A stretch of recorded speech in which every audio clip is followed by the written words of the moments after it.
Madam President, we shouldn't be here giving speeches about the National Defense Authorization Act. We should be here on the Senate floor voting on the National Defense Authorization Act.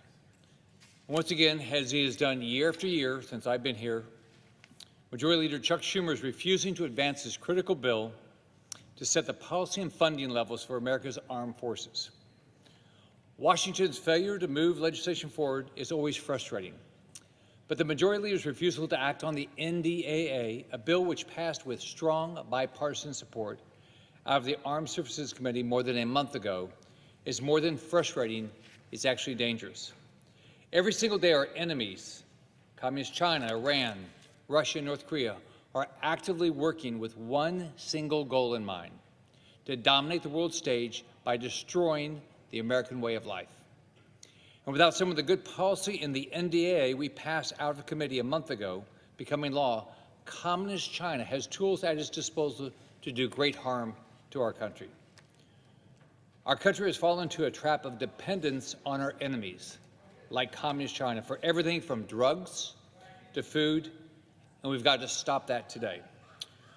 When the Senate fails to quickly advance the NDAA, as Majority Leader Chuck Schumer has done year after year, it sends a strong message to our enemies that military strength and cutting dependence on our enemies is not a priority for the U.S. Congress.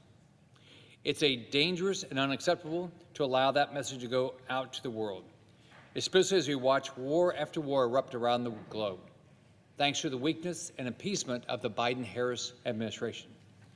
I hope we can all come together and recognize that we cannot be depending on Communist China for our medicine, technology, or food, especially if we're at war.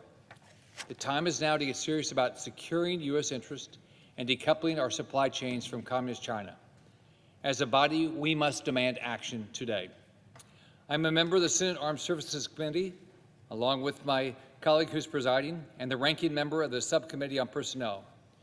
So I know firsthand how much hard work has gone into crafting a good bill that is essential to maintaining America's military as the most lethal fighting force on the planet.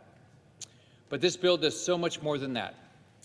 The NDAA isn't simply a reauthorization of our military and support programs.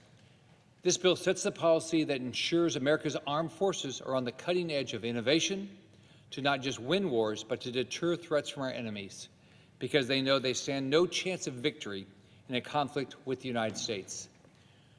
Try as they might to project weakness, President Biden and Vice President Harris thankfully do not have a hand in crafting this legislation. Thank God that's the case. Through the NDAA, we can ensure that the woke vision for the U.S. military that Biden and Harris wish for does not become reality. Nothing could be more important to protecting our nation and our men and women in uniform than that. Unfortunately, I fear that is the exact reason why Majority Leader continues to stall and refuses to bring this legislation to a vote on the Senate floor. The NDAA also ensures our military families are taken care of as they make sacrifices each and every day to support our warfighters and keep America safe. Much of that work is reflected in the big wins we have in this NDAA for my home state of Florida. The U.S. military is incredibly important to Florida. We're home to 21 military bases and 3 unifying combatant commands, nearly 64,000 active duty military, 38,000 reservists, and more than 1.5 million veterans. For our service members and their families, I fought aggressively in this NDAA to secure a 4.5% pay raise, along with many of my colleagues. We've continued our work to support military families and expand access to affordable on-base child care by securing $3 million for Child Development Center construction in the Florida Panhandle.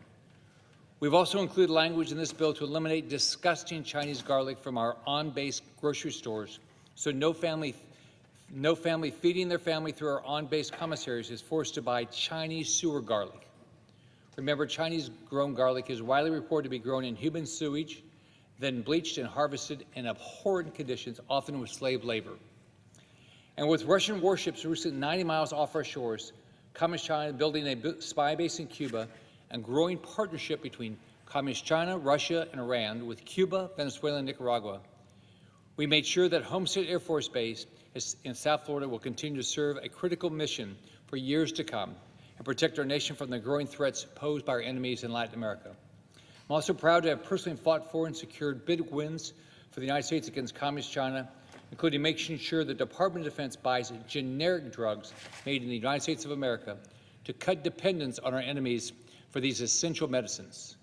We cannot continue to rely on enemies like Communist China for essential medicines. Through this NDAA, I'm also fighting to stop the Department of Defense purchase of Chinese computers and printers which pose a threat to our national security when connected to secure networks. Passing this bill will prevent the DoD from procuring LiDAR technology for manned or unmanned systems from companies based in Communist China, unless granted explicit congressional approval. It also supports research and development efforts to enhance the United States' commercial space-based LiDAR capabilities.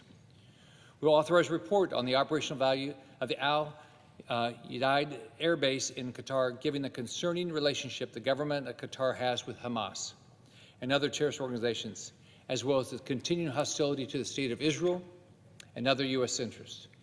And thank God, one of the leaders of Hamas is not alive today. As we provide support for Israel, America's great ally and the only democracy in the Middle East, with U.S.-Israel counter-tunneling cooperation, and an increase of $47.5 million for U.S.-Israel cooperation on emerging technology. Madam President, the United States is at a critical moment where military strength is essential to preserving our national security and fending off the threats of tyranny and terrorism that are rising around the globe. The NDAA reflects what must be done to combat the threats posed by our enemies in Communist China, Iran, and Russia, protect our allies and partners in Israel, the Philippines, and across Europe, and protect and grow our military strength in Florida, where we have massive defense assets that are critical to our national security. A strong defense is key to protecting the freedoms that make America great. I will never lose sight of one of the most important roles I have as a U.S. Senator, to protect and serve the families of our great nation. I look forward to working closely with my colleagues to make sure we are protecting our national security and investing in America's greatest asset, the men and women of our armed forces. I want to thank Chairman Reed, Ranking Member Wicker, and all my colleagues on the Armed Services Committee for their leadership on these important issues. I am proud of the work we have done and again call for Majority Leader Schumer to stop stalling now and put this bill on the floor today. We cannot afford to send any signal of weakness at this time of growing threats and instability around the globe. Thank you, Madam President.